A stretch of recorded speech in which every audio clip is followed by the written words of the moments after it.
So Dean, it's good to be with you this week. Thanks for coming to the center and giving these talks that you've been giving. And I thought we could sit down and talk about a few issues that are of importance to the Christian community, and they're issues about which you've thought a lot.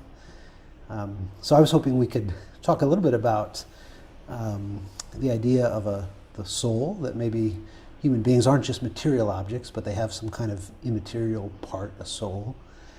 And then also wanted to talk a bit about the idea that God might be in time, in something like the way we're in time, experiencing its flow and undergoing change, contrary to the usual way of thinking about God, on which he's somehow outside of time.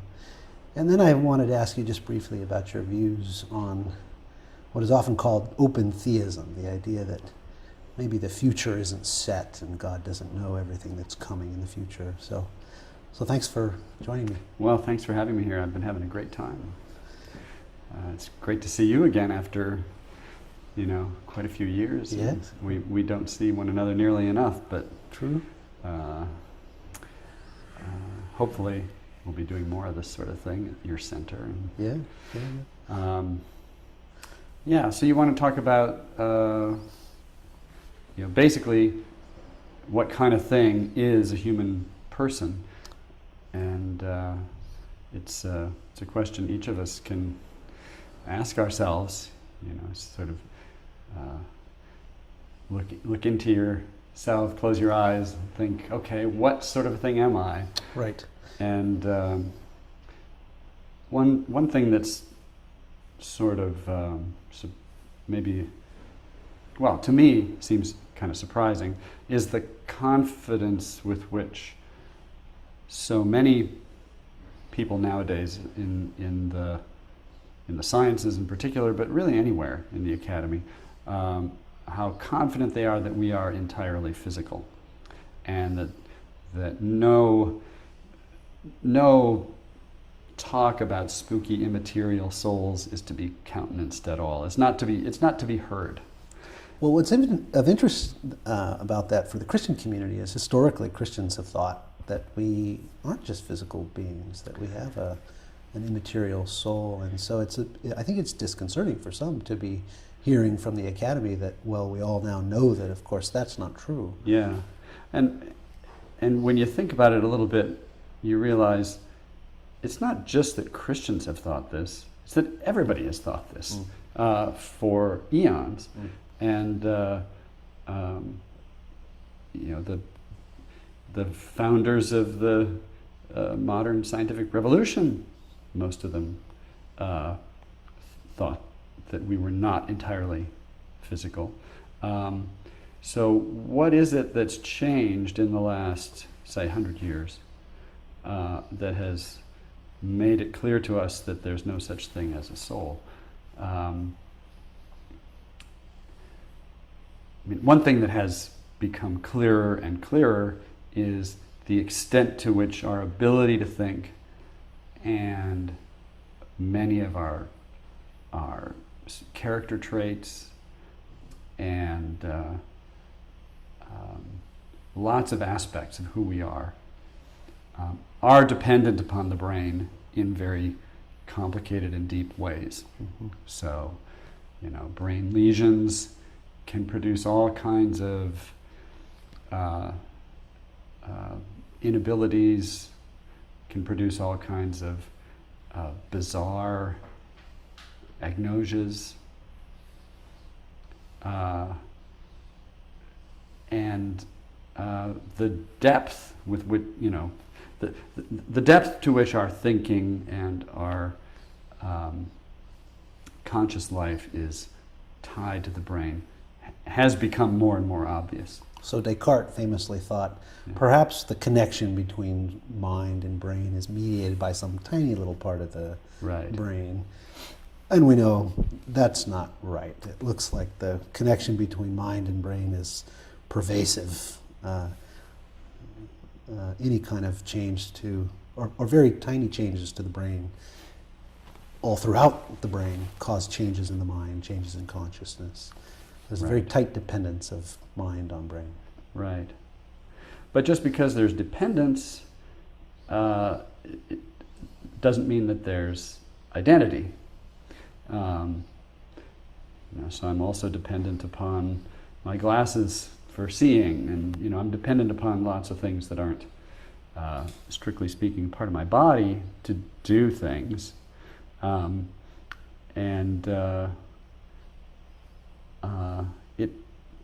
Could it still be that the soul uses the brain to think, in some sense?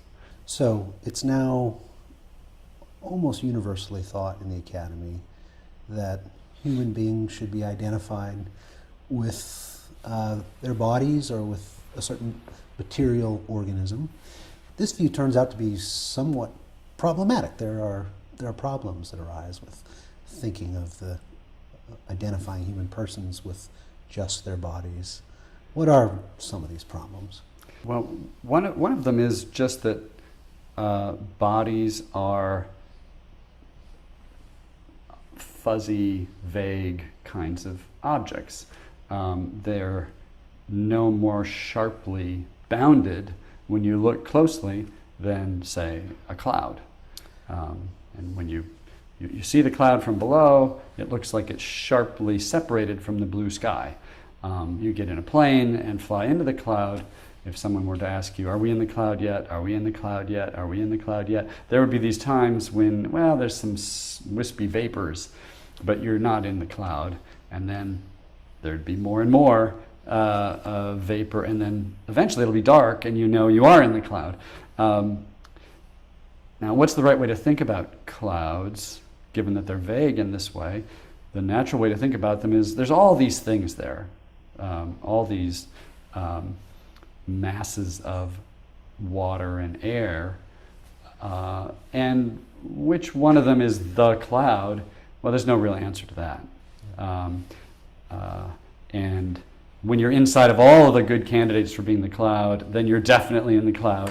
When you're just inside of some of them, you're on the periphery, you're kind of in the cloud, kind of not.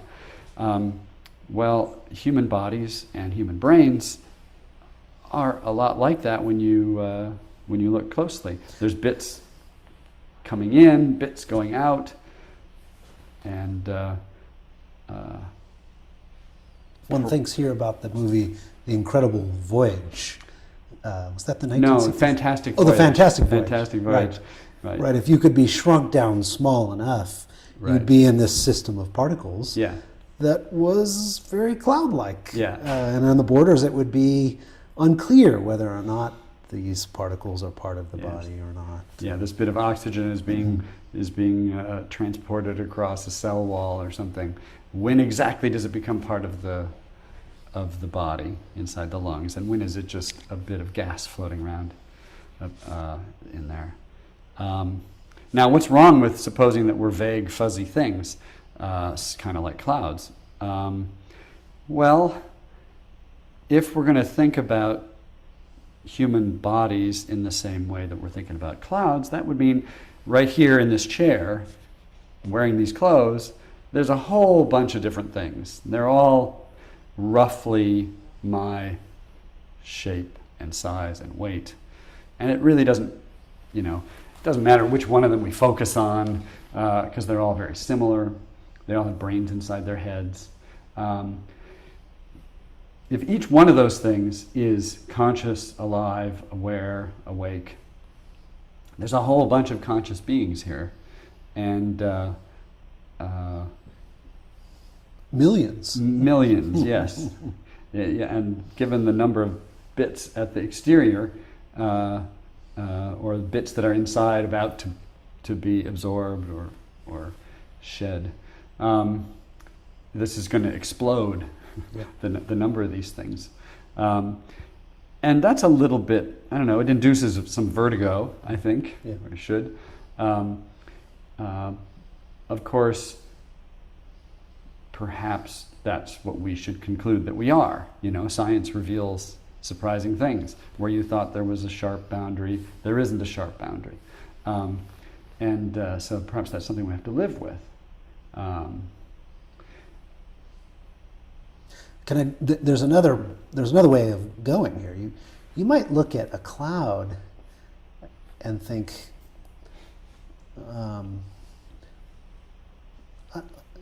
there's not lots and lots of clouds there, but nor is it plausible to think there's one cloud there, because the boundaries are so vague.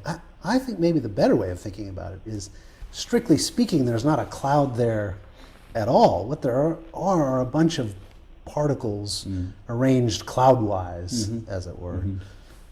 And that's really the more precise way of describing what's going on metaphysically. And then you bring this down to the level of bodies or organisms. And since when you get to the very small, we're cloud-like, I think I'm sort of tempted to think, strictly speaking, there's a bunch of particles arranged organism-wise here. And there isn't anything which is this organism.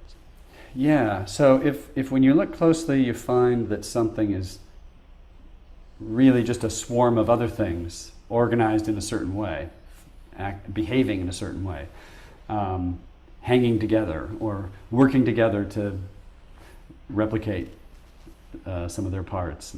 If when you discover that, your reaction is, oh, there isn't just one thing here, there's a whole bunch of things. It's kind of like a swarm of bees. In that case, you really have a powerful reason to think that I'm not just this body, because I do know that I exist, whatever else I know.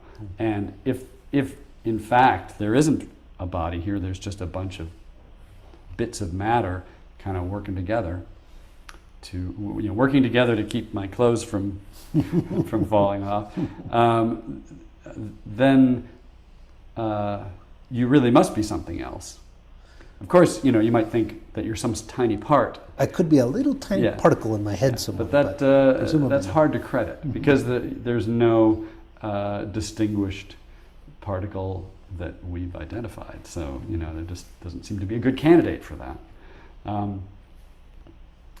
If, on the other hand, you think, well, wherever you've got a swarm of things, like a swarm of bees, or some gas inside of a balloon holding the walls out, or the edges, the skin out. Wherever you've got a bunch of things that are doing something together, you've also got a whole that's made out of those things. Then discovering that my body is a swarm of things doesn't lead directly to the conclusion that I must be something else. Nevertheless, because there are so many of them, you have a puzzling question about which one you are, or how you could sort of be indeterminately all of them, or something like that. Now, we get used to this idea, I think, when we're dealing with inanimate objects, or when we're dealing with artifacts.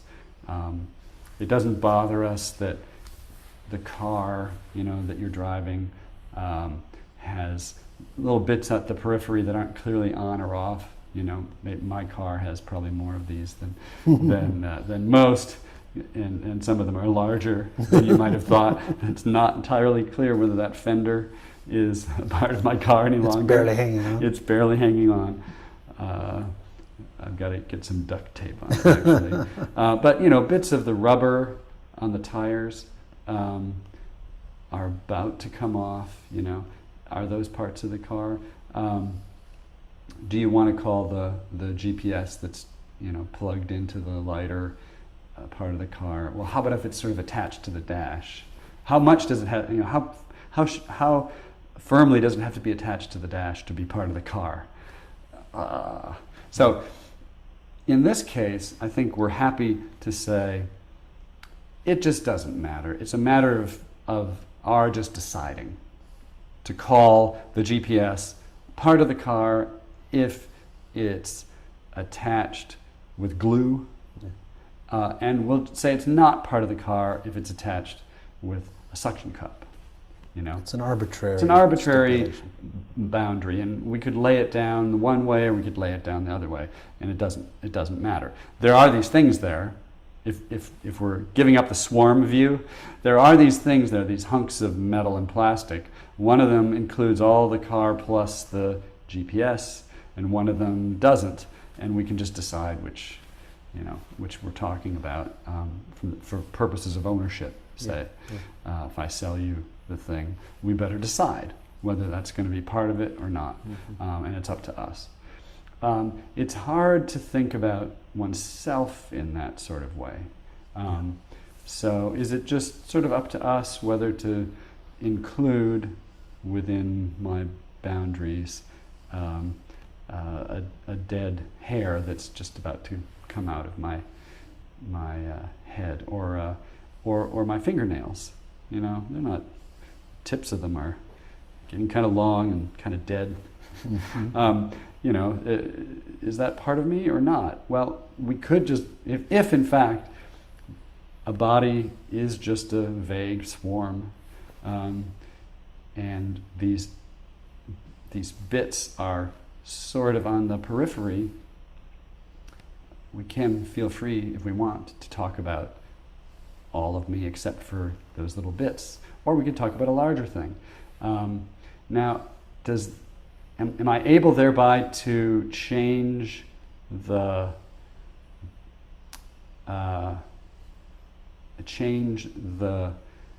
facts about what I'm referring to when I'm talking about a living body? If so, then you run into problems about how consciousness is hooked up to these things. Yeah, so one natural way of thinking about it is there are all of these overlapping hunks of bio stuff. Yeah. And consciousness is hooked up to lots and lots of them. Mm-hmm. So there are many conscious beings. Yeah. It's a mystery. It's a sort of puzzle, I guess, for the philosophy of language. Which of them, or how many of them, the word "I" picks out. But one natural way of going, I guess, if you're going to embrace this picture, is what the surprising thing we learn from science is there are millions upon millions of conscious beings sitting in this chair right now. And now, what I suppose someone could say, well, that's a surprise, but yeah, we learned lots of surprising things. We thought the Earth was flat, so right. But now it strikes me that one of the reasons it's not quite in that category is you wonder whether some of these things. What happens when I cycle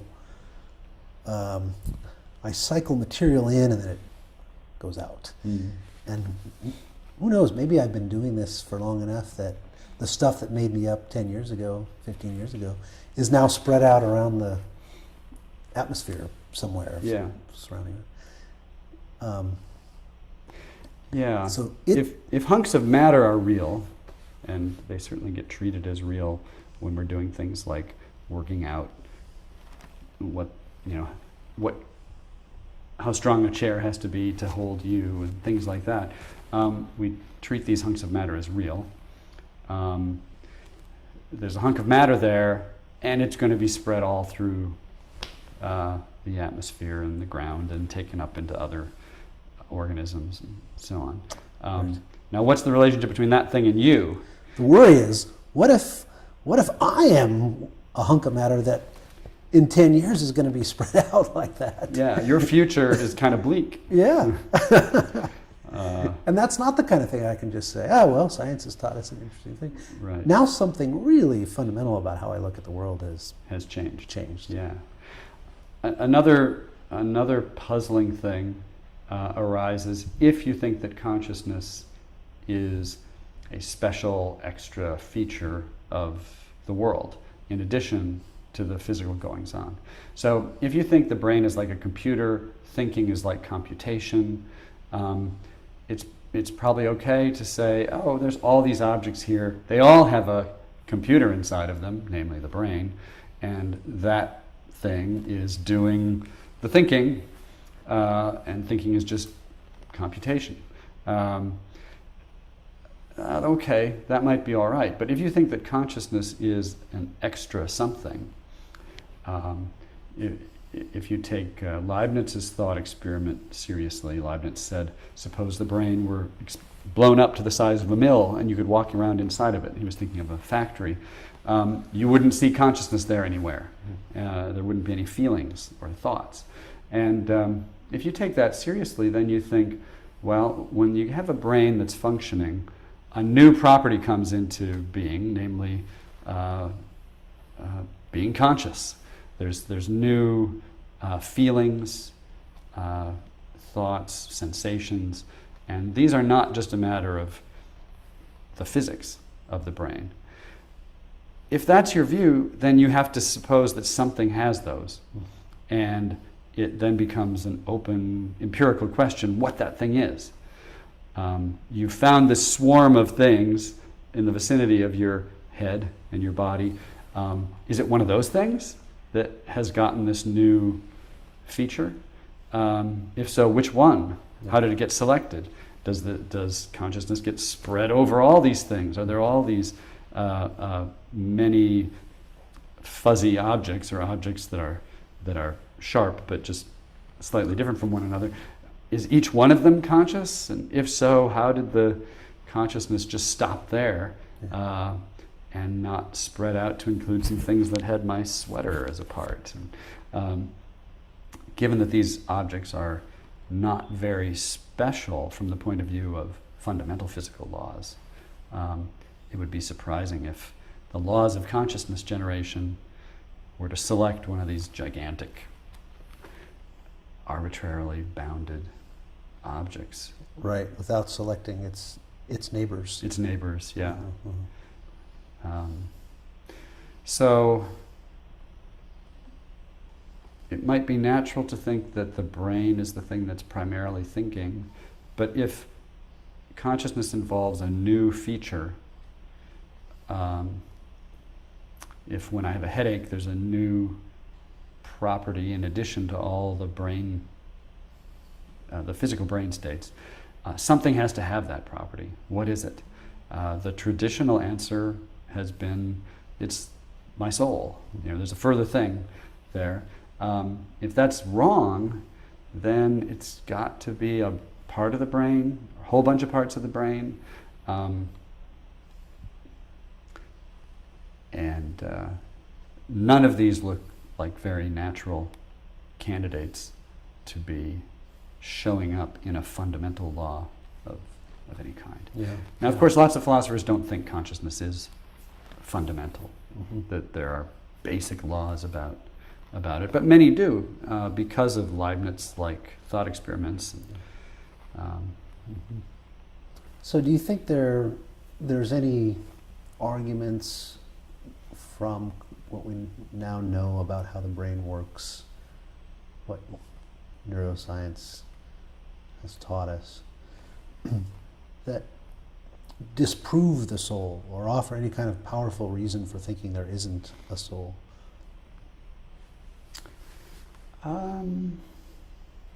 Well, I don't know as much about neuroscience as I ought to, so I don't want to answer that with very much confidence.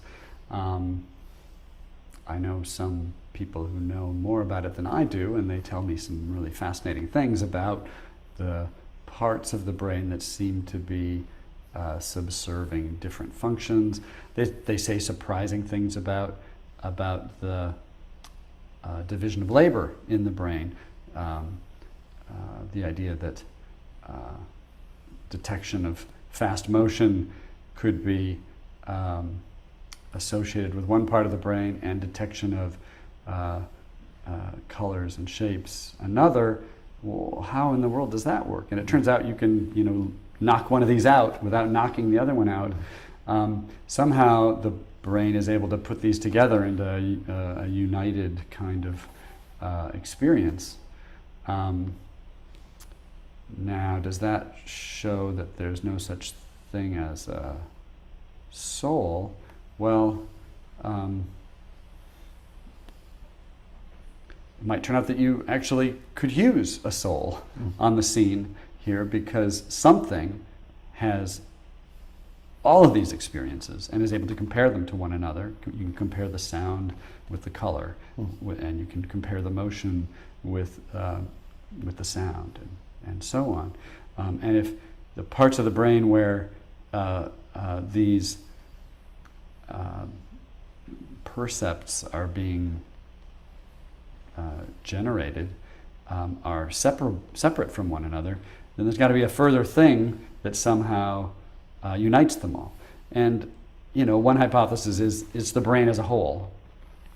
But the brain as a whole is this vague, fuzzy thing, and there doesn't seem, I'm told, to be a sort of one place to which all of the sensory information is headed. If that were to turn out to be the case, introducing a soul as a kind of hypothesis about the thing to which the phenomenal experiences happen, the thing that actually feels the pain and smells the smell and senses the color, it's not the brain at all, or even a part of it. That might be a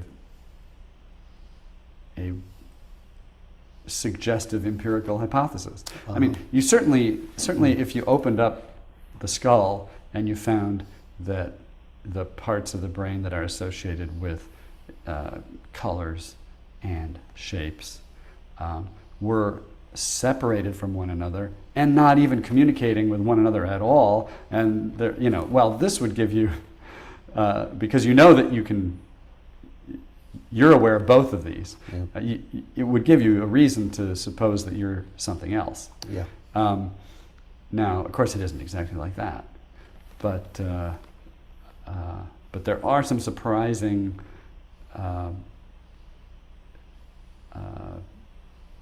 results about the lack of neural connections between areas of the brain that are responsible for a single unified kind of experience. So sometimes philosophers talk about the unity of consciousness. Our experience of the world is tied into a unity. It's one person, so it presents itself to me, having this visual experience and having this auditory experience. It's tightly unified into a single subject of consciousness. But we look in the brain, and there doesn't seem to be any process that unifies auditory processing with visual processing, with different kinds of visual processing. And so the thought is, well, maybe there isn't any kind of physical unification of those different processes going on. Maybe it's all being unified in a single soul. It's a non-physical unifier. Yeah. Yeah, and as I say, my knowledge of these of cutting edge neuroscience is pretty slender. But what one does hear is that this is a serious problem, and you have different approaches to solving it. At least part of it would be called the binding problem. How do different aspects of a single experience get sort of bound together? If you're aware of a couple of shapes and a couple of colors, how is it that the one color gets associated with the one shape and not the other? And there's proposals, but none of them, I'm told, has sort of carrying the day at this point. Of course, that's no reason to stop looking. But for people who believe in souls, it's a suggestive result. Well, when you think about believing in the soul as a kind of a research program or a way of trying to conduct research into what human beings are, how they work, it's an attractive possibility that maybe these problems explaining the unity of consciousness suggest a kind of empirical role for the soul. Yeah. That it's not just purely a philosophical hypothesis. It might play a role in the way we do science.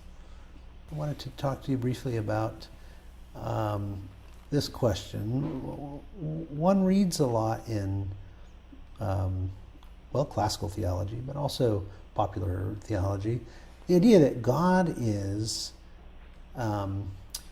timeless or eternal, that he's not like us in being in time and subject to change and the passage of time, that somehow he's outside of it all, seeing all of history at once, as it were.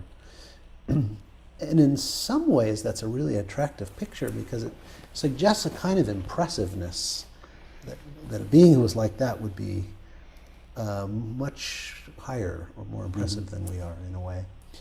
But in other ways it's not such an attractive picture, I think, because it's difficult to make sense of the biblical portrayal of God, who seems very much to be in time and changing and reacting to us. And then I also have wondered whether it's difficult to make sense of that kind of being in the prayer life, where it seems like we have an interactive relationship with God. We feel his pleasure or his or displeasure. Sometimes we feel called by God or even spoken to by God, and you might think it's difficult to make sense of all of that if God is a perfectly static, changeless, timeless being. So you've thought a lot about these things, and what are your views about this? Yeah. I mean, of course, one can say things about a timeless deity that make it a little bit easier to understand how such a being might be doing something like interacting with us. So if you think of the timeless perspective that God has as nevertheless sort of divisible into levels, so to speak. So God timelessly knows everything, but God timelessly knows that you and I exist because God timelessly knows that God created people, our parents, and so on. And so God, part of God's timeless knowledge and action can be dependent on other bits of it. So if I pray timelessly, God knows that I pray for wisdom in making some career decision or something. And timelessly, God wills that a thought occur to me, a solution occurs to me, an answer occurs to me about what I should do.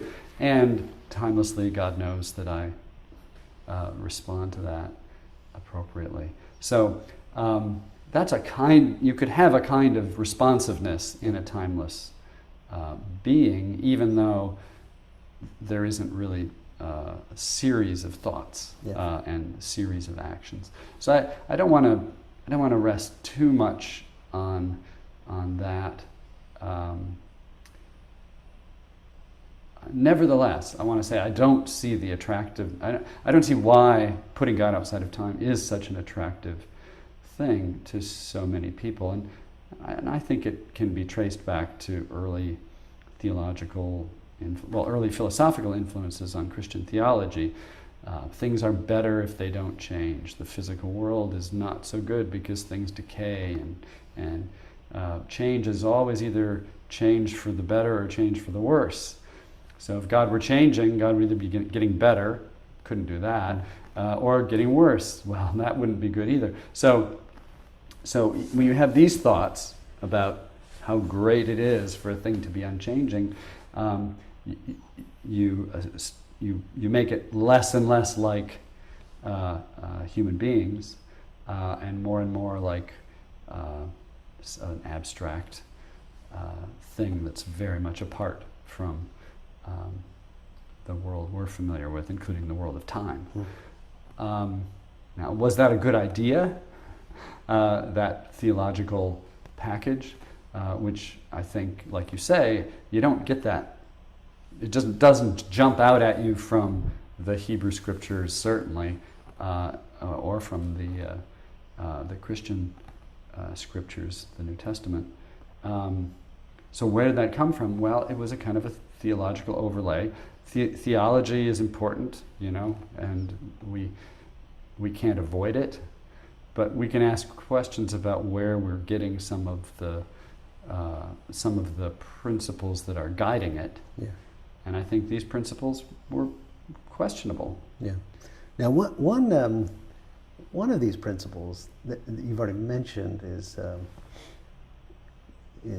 God is a perfect being. Moreover, He's the being than which none greater can be conceived.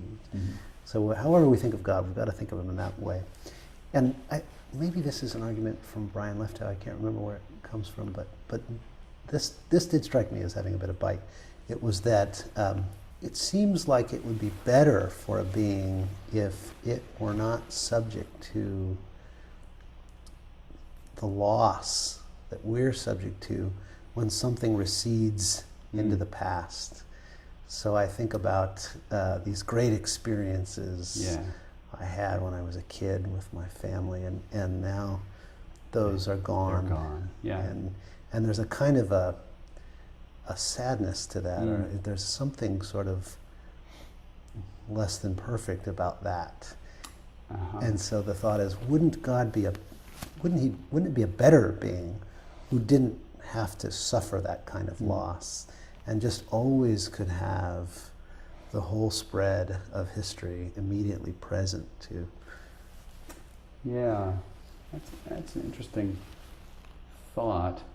Of course, God would have perfect recollection, could sort of perfectly relive, in a sense, any past positive event or experience. A being that is outside of time couldn't anticipate anything. There's something good about that's that. Right. There's also good about certain events. So good experiences, I miss those, but there are bad experiences. It'd be nice to have them over. It's good that they're gone. Right. And I guess it would be, a timeless God would just always have those right there. Yeah. Yeah, so it feels to me like there's a big value judgment that's being made here. Is it better to be the kind of being who can sort of dynamically interact with other persons and respond and change and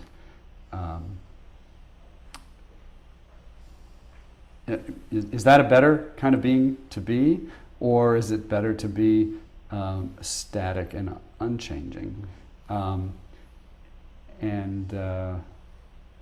inclined to think that, being flexible and open to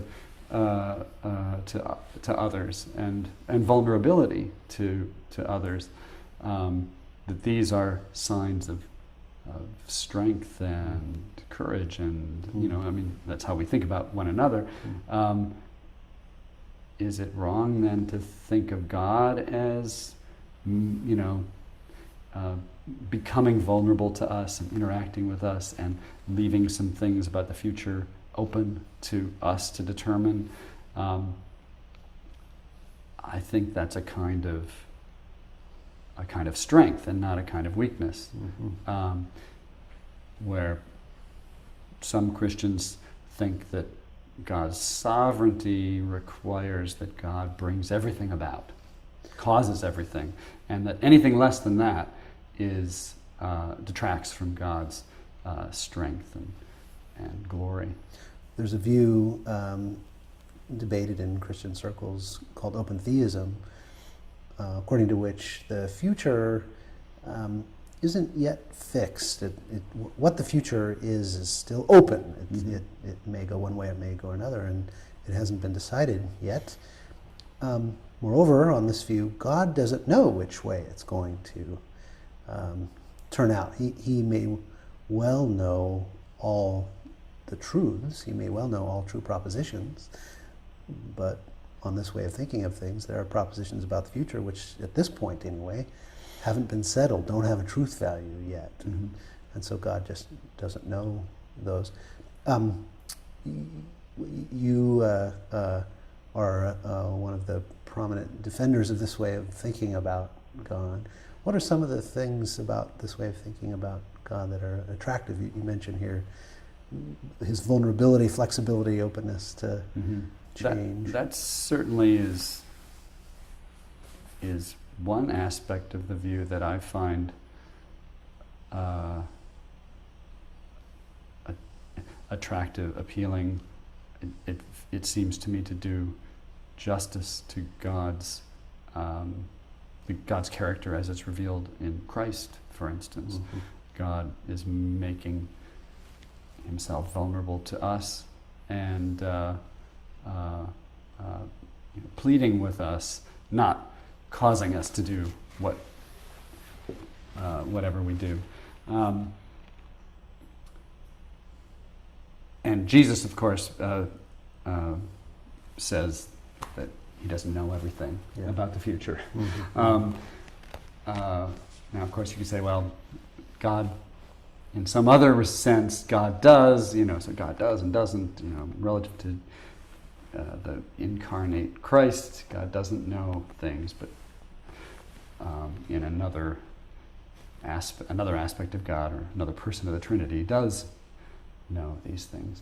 Or maybe Christ has two minds somehow, Yeah, a divine yeah. mind, a human mind, but yeah. Yeah. So there's various ways around that, but it doesn't seem to me to be just out of keeping with the sort of the spirit of Christianity to suppose that God is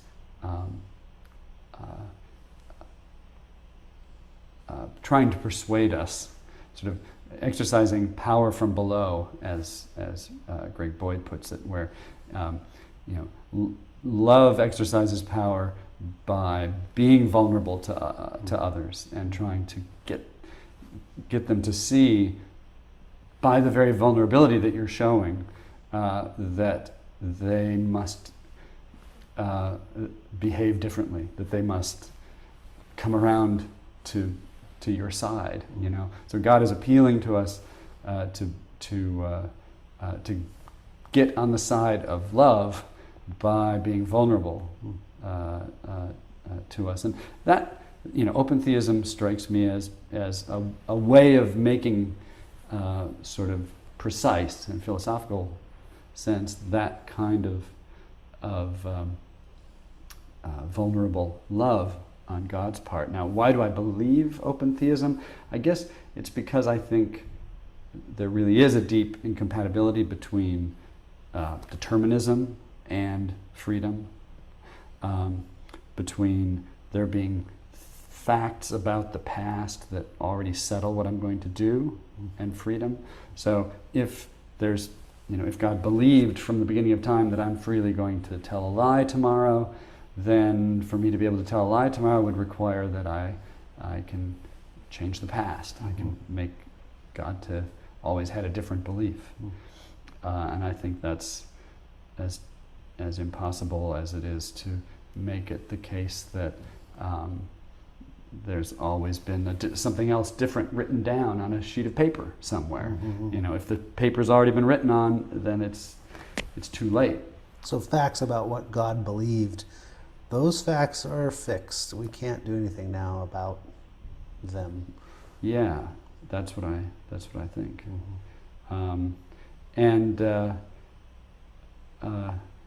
If, however, there's no fact of the matter about what I'm going to do tomorrow, on some occasion when I really am free to do otherwise, if there's no fact of the matter, then of course God doesn't believe that I'm going to do one thing rather than another.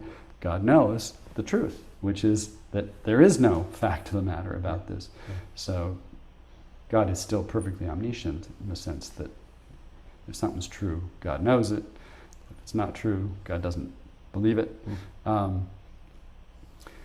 But there are things that remain undetermined until the time comes.